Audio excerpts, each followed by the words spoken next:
అతీంద్ర సంగ్రహ సర్గో ధృతాత్మా నియమో M.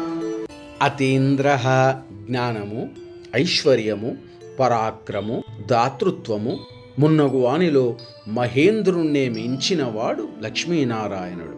సంగ్రహ యుగాంతమున నామరూపాత్మగు ప్రపంచమునంతను తిరిగి తనయందే చేర్చుకునేవాడు లక్ష్మీనారాయణుడు. సర్గ సృష్టియు సృష్టి కారణమును తానే అయినవాడు.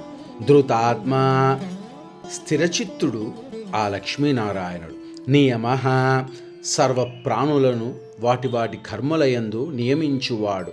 యమ అంతర్వర్తిగా ఉండి సర్వజీవులను తన ఇష్టానుసారంగా నడిపించుకునేవాడు ఆ లక్ష్మీనారాయణుడు. అట్టి శ్రీమన్నారాయణుడకు శిరస నమస్కరించుచున్నాను.